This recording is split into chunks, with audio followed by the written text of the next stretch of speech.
Taste the Daily. Agneeswaran sir, இது திராவிட model இல்லை, இது ஒரு திருட்டு மாடல் அப்படின்னு நாச்சியால் சுகந்தி மேம் வந்து ஒரு குற்றச்சாட்டை முன்வைக்கிறாங்க. நீங்கள் எப்படி பார்க்குறீங்க? மணலை திருடணும், கனிம வளங்களை திருடணும், காற்றை திருடணும், 2G மூலம் காற்றை திருடணும், அதை வந்து விலை பேசி இது பண்ணி டெல்லியில் அதற்காகத்தான் ஓராண்டு காலம் தமிழ்நாட்டினுடைய பெருமையை காத்த கட்சி திமுக கட்சி. தமிழ்நாட்டில் 63 கட்சி இருக்குது. அந்த 63 கட்சியில் டெல்லியில் எந்த கட்சி இப்போ ஒரு வருஷம் இருந்தாங்கன்னு கேட்டால் அது அவங்க தான் காரணம், அந்த கட்சி தான். ஆகவே காற்றில் வந்து 2Gன்னு நம்ம திருடணும். அது இன்றைக்கி மேல்முறையீடில் இருக்குது. நாங்கள் விடுதலை பெற்றோம், ஓபி சைனி என்கிற நீதிபதியின் மூலம் நாங்கள் விடுதலை பெற்று விட்டோம் அப்படின்றாங்க. ஆனால் அது மேல்முறையீட்டில் தான் இருக்குது. ஆகையினால இவங்களை பொறுத்தளவு என்னன்னு கேட்டிங்கன்னா, எல்லாவற்றையும் நாங்கள் மிஞ்சி விட்டதற்கு பிறகு தமிழ்நாட்டில் இந்தியாவில் உலகத்தில் ஒரே ஒரு எலோன் மஸ்க் தான். தமிழ்நாட்டில் சில பேருடைய உண்மையாக கணக்கெடுத்திங்கன்னா 100 எலோன் மஸ்க்கு மேலே வருவாங்க. இல்லை, நான் என்ன கேட்குறேன் சார், இப்போ அண்ணா யூனிவர்சிட்டி விவகாரத்தில் ஞானசேகரன் திமுக நிர்வாகியில் அவர் ஒரு அனுதாபி, திமுக அனுதாபி அப்படின்னாங்க. இந்த விவகாரத்தில் இப்போ மாசு வந்து இது கிட்னி திருட்டு இல்லை முறைகேடு அப்படிங்கிறாங்கல்ல, இதை இப்படி மடைமாற்றி பேச வேண்டிய அவசியம் என்ன திமுக அரசுக்கு இருக்கு? நான் இந்த தொலைக்காட்சி மூலம் சார் எனக்கு விளக்கம் தெரியல, அதனால நான் உண்மையை சார்கிட்ட கேட்குறேன். திருட்டுக்கும் முறைகேடுக்கு என்ன சார் வித்தியாசம் எனக்கு தெரியல, கேட்குறேன். திருட்டு முறைகேடு ஏன்னா வெர்பல் அக்ரோபேட்டிக் அப்படின்னு சொல்லுவாங்க, அது கலைஞருக்கு தான் பொருந்தும்னு நினைக்கிறேன். ஏன்னா கூடு விட்டு கூடு தாவுவது, நான் நேற்று அப்படி சொல்லவில்லை அப்படின்வாங்க. அந்த மாதிரி திருட்டுக்கும் முறைகேடுக்கு என்ன வித்தியாசம்? ஏதாவது வித்தியாசங்கள் உண்டா? திருட்டுங்கிறது என்னன்னு கேட்டீங்கன்னா, அடுத்தவங்க வீட்டுக்குள்ள அனுமதி இல்லாம போறதுக்கு பேரு திருட்டு. அடுத்தவங்க பர்சுக்குள்ள அனுமதி இல்லாம ஜிப்பை திறந்து காசை எடுக்கிறது, நகையை எடுக்கிறதுக்கு பேரு திருட்டு.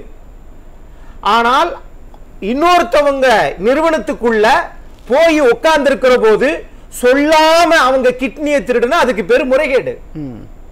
இவ்வளவுதான். இல்லை, அதுக்கு தான் அமைச்சர் மாசு கூட ஒரு விளக்கம் கொடுத்துருந்தாரு. அவங்களுக்கு தெரியாமல் எடுத்தா தானே அது கிட்னி திருட்டு, இது முறைகேடு தானே அப்படின்னு தான் மாசு சொல்றாரு. அப்ப நீங்க கிட்னியை எடுக்கிற போது இந்த மயக்க மருந்தெல்லாம் கொடுக்காம எடுத்தா அவங்களுக்கு தெரியும். நீங்க தான் முந்தின நாளே கொடுத்து போற 24 மணி நேரம் படுக்க வச்சிருக்கீங்களே. ஆகவே நம்ம மருத்துவத்துக்குள்ள போக வேணாம், மருத்துவர்களை நாம வந்து இது தப்பான கோணத்துல யோசிக்க வேண்டாம். ஆனா காசு இருக்கிறதுனால ரோல்ஸ் ராய் கார்ல நான் போகணும்னு சொன்னது ஒரு சட்டமன்ற உறுப்பினர்.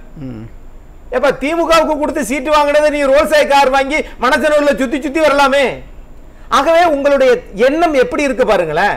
நீங்கள் எல்லாவற்றையும் திருட வேண்டும், எல்லாவற்றையும் அபகரிக்க வேண்டும்.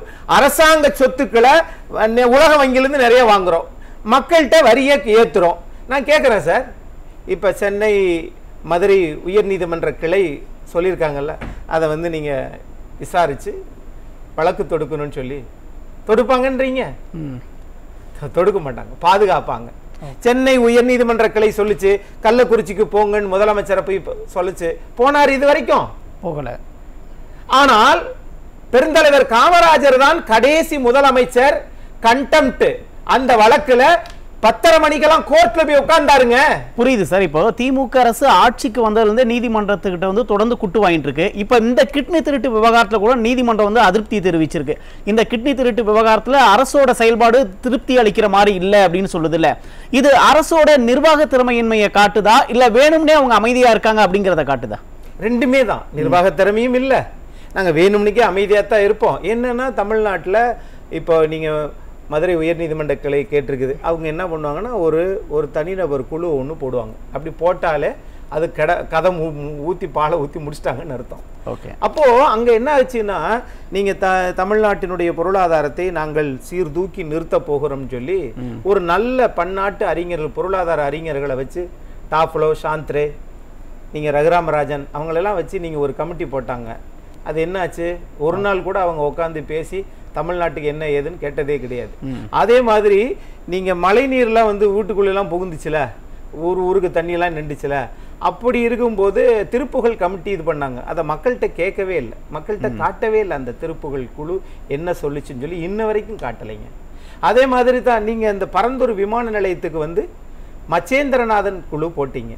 எத்தனை கிராமங்களை எடுத்துட்டு இருக்கிறாங்க, எடுக்கிறதுக்கு அனுமதி கொடுத்திருக்கிறது அந்த குழு. மக்கள்கிட்ட சொன்னீங்களா? அதே மாதிரி கிட்னியை நாங்க சொல்லிட்டா எடுப்போம். அரசாங்கத்துல போடுற குழுவே மக்கள்கிட்ட சொல்லாம தான் எடுத்துக்கிட்டு இருக்கிறது. ஆக இந்த அரசு மக்களுக்கு ஒரு பாலமாக இல்லை. அரசாங்கத்திற்கு மக்களுக்கு ஒரு பாலமாக இருக்கிறது ஒவ்வொரு துறை இல்ல. இப்ப நாச்சியால் சுகந்தி மேம் சொன்ன மாதிரி ஒருவேளை இது எஃப்ஐஆர் பதிவு பண்ணா அடுத்தடுத்து இதுக்கு பின்னாடி இருக்க நிறைய திமுகவினர் சிக்குவாங்க, இல்ல இதுக்கு பின்னாடி இருக்க மிகப்பெரிய நெட்வொர்க் எல்லாம் வெளியில வரும் அப்படிங்கிற ஒரு பயத்தினாலதான் இல்ல அரசு நடவடிக்கை எடுக்காம இருக்கா? இல்ல, நீங்க காலம் தாழ்த்துறதே அதுக்காகத்தானே சார்.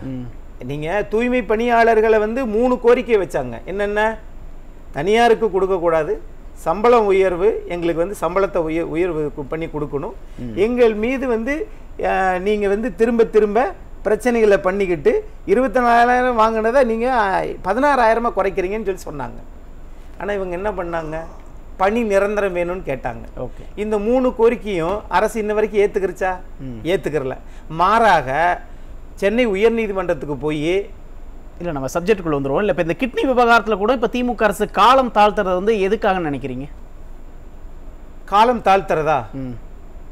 நாங்க தான் செய்யறோம், அப்புறம் நாங்களே காட்டி குடிப்போமா என்ன? அவர் யாரு? மணச்சநல்லூர் சட்டமன்ற உறுப்பினர், எந்த கட்சியை சேர்ந்தவர் சார்? திமுக. திமுகவை எப்படி திமுகவை காட்டி கொடுக்குமா சார்? ஆக எப்படி நாங்க வழக்கு பதிவுவோம்? அப்படியே வழக்கு பதிஞ்சா என்ன தெரியுமா பண்ணுவோம்? பாவம் அந்த மருத்துவமனையில் இருக்கக்கூடிய ஒரு மாசத்துக்கே 10,000 வாங்கக்கூடிய அந்த காவலாளியை கொண்டு முதல் தகவல் வரைக்கும் சேர்ப்பீங்க. இதுதானே உங்க வேலை சார். இவங்க திரும்ப திரும்ப திரும்ப 10 ஆண்டு காலம் ஆட்சியில் இல்லாததுனால ஒரு கோர பசி எடுத்து 10 வருஷம் சாப்பிடாத ஒரு வருஷத்துல சாப்பிட்டது மாதிரி இவர்கள் என்ன நினைக்கிறார்கள்னா, கள்ளக்குறிச்சியில 1 ஏக்கர் 3 லட்சம் ரூபாய்க்கு வாங்கி அதை 5 லட்சம்னு சொல்லி 55 லட்சம் ரூபாய்க்கு பத்திரப்பதிவு பண்ணி அதை 3 கோடி ரூபாய்க்கு அரசாங்கத்திடம் விற்க திட்டமிடுகிறார்கள். பேருந்து நிலையத்திற்கு பணம் சம்பாதிப்பது தான் திமுக நோக்கமா இருக்கு. பேருந்து நிலையத்திற்கு ஆக 3 லட்சம் ரூபாய் இடத்தை 5 லட்சம் ரூபாய்க்கு வாங்கி அதை 55 லட்சம் ரூபாய் பத்திரம் கட்டி அந்த 55 லட்சம் ரூபாயை 3 கோடி ரூபாய்க்கு அரசாங்கத்திடம் விற்கிறாங்க பாருங்க. ஆனால் அதனுடைய அசல் விலை வெறும் 3 லட்சம் தான். ஆகவே இது போலத்தான் எல்லாவற்றிலும், நீங்க கல்லீரலா இருக்கட்டும், கணையமா இருக்கட்டும், எல்லாவற்றையும் நான் கேட்கிறேன், இவ்வளவு அடிச்சு என்ன பண்ண போறீங்க? நீங்க 5000 ஆண்டுகளா வாழ போறீங்க? ஒன்றுமில்லை. உங்கள் மக்கள் உங்களை 10 ஆண்டு காலம் எதிர்க்கட்சி தலைவராக இல்லை, நாடாளுமன்ற உறுப்பினர் ஒருத்தர் கூட இல்லை, உங்கள் முகம் மக்களுக்கு தெரியாதா என்ன? ஏழைகளுக்கான கட்சியாக அந்த கட்சி இல்லை. நான் கேட்கிறேன், ஜாஃபர் சாதிக் அவருக்கு ஏன் இந்த இது கொடுத்தீங்க? இப்ப கூட பாருங்களேன், எல்லா இடத்துலயும் பாக்குறேன் நான் அவருடைய எடுத்த படத்தை, எல்லா இடத்துலயும் விளம்பரங்கள் பாக்குறேன். அவர்கள் ஒரு தவறு செய்து விட்டால் வருந்துவதை போலயே திருந்துறது மாதிரி எல்லாம் தெரியல. இல்ல இப்ப இந்த கிட்னி மாற்று அறுவை சிகிச்சைக்கு அந்த மருத்துவமனைக்கான உரிமத்தை தடை பண்ணியிருக்காங்கல்ல தற்காலிகமா, அது அந்த நடவடிக்கை கண் துடைப்புக்காக அப்படின்னு நீங்க சொல்ல வரீங்களா? தற்காலிகம் அப்படிங்கிறது அது ஒரு கண் துடைப்பு தானே. எடுத்தது எடுத்தாச்சு. எத்தனை கிட்னி எடுத்தாங்க, என்ன ஏது இது பண்ணாங்க அப்படின்ட்டு நம்ம ஆய்வறிக்கைகள் உண்டா? அல்லது அரசாங்கம் நீங்க இந்த டைரக்டரேட் ஆஃப் மெடிக்கல் எஜுகேஷன் என்று சொல்லக்கூடிய நீங்க எடுத்தீங்களா? அல்லது தனித்துறை செயலாளர் அங்க இருக்கக்கூடிய மருத்துவத்துறைக்கு இருக்கிறாரு, அவர் போய் ஆய்வு பண்ணாரா? இல்ல. அல்லது சிஎம்ஓ என்று சொல்லக்கூடிய சீஃப் மெடிக்கல் ஆபீசர், அந்த மாவட்டத்தினுடைய மருத்துவ தலைமை அதிகாரி இருப்பாங்கல்ல, அவங்க ஏதாவது ஆய்வு பண்ணிருக்காங்களா? ஒன்றும் இல்லை. நம்ம கட்சிக்காரன்பா எத்தனை கிட்னியை எடுத்து வித்தா என்னப்பா? ஆக சிறுநீரகத்தை இவர்கள் இது போன்ற செய்வது இது ஆண்டவனுக்கு செய்கிற துரோகம். அப்பாவி ஜனங்களை வறுமையை காரணம் காட்டி ஏழைகளை, அவன் பெரிய கோடீஸ்வரன், அவங்க ஏங்க உங்க மருத்துவமனைக்கு வராங்க? அவங்க இதை விட பெரிய கோடி போவாங்க. ஆகவே இது போன்ற ஒரு நிகழ்வுகள் எல்லாம் மனிதாபிமானம் இல்லாத ஒரு இயக்கமாக அண்ணாவிற்கு பிறகு அது பணம் சம்பாதிக்கிற ஒரு நிறுவனமா மாறிடுச்சு, எம்என்சி கம்பெனியா மாறிடுச்சுன்றதான் தமிழ்நாட்டு மக்களுடைய வேதனை. அக்னீஸ்வரன் சார், சார் இப்போ தமிழக அரசு இந்த வழக்கு சிபிசிஐடிக்கு மாற்றணும் அப்படின்னு ஒரு கோரிக்கையை வச்சாங்க. ஆனால் அதை நீதிமன்றம் ஏற்க மறுத்துருச்சு. சிபிசிஐடிக்கு மாற்றணும்னு அரசு கோரிக்கை வைக்கிறது இந்த வழக்கை நீர்த்து போக செய்யறதுக்காகவா? தமிழ்நாட்டில் மாண்புமிகு எதிர்க்கட்சி தலைவர் அண்ணா பல்கலைக்கழகத்தை சிபிஐக்கு மாற்ற சொன்னாரு, மாத்தலையே ஏன்? அதுக்கு முன்னாடி 6 மாசத்துல அந்த 5 மாசத்துல வழக்கம் முடிச்சிட்டேன்னு சொன்னீங்கல்ல, அதே இது ஒரு பெண் காவலருக்கு விருகம்பாக்கம் காவல் நிலையத்தில் அவங்க அது தவறு நடந்தது, அவங்களுக்கெல்லாம் நீங்கள் தீர்ப்பு வாங்கி கொடுத்துட்டீங்களா? அப்போ என்னன்னா, இவங்க குறிப்பிட்ட அந்த கட்சிக்காரர்கள் ஈடுபட்டுள்ள பிரச்சனைகளை அவர்கள் தொடுவதே கிடையாது. சிபிசிஐடி மாநில அரசோட கட்டுப்பாட்டுல இருக்கனால இதுல விசாரிக்கலாம் அப்படின்னு விருப்பப்படுறாங்களோ? அப்படி அது ஒண்ணு. இன்னொன்னு, எனக்கு பார்க்கிற போது நான் பொதுவாகத்தான் சொல்றேன், மருத்துவமனைகள் எல்லாம் பெரிய மாட மாளிகைகளாக அரண்மனைகளாக இருக்கிறது. இப்படி எல்லாருடைய ஏழைகளுடைய கிட்னியை வித்துத்தான் இவர்கள் கட்டுகிறார்களோ என்கிற பார்வை வருகிறது. ஒரு கதிரவன் தான் இருக்கிறாரா தமிழ்நாட்டில்? இன்னும் பல நூறு கதிரவன்களை கதிரவன் வளர்த்து கொண்டிருக்கிறதா உதயசூரியன் சின்னத்தின் மூலம்? இது இது என்னது?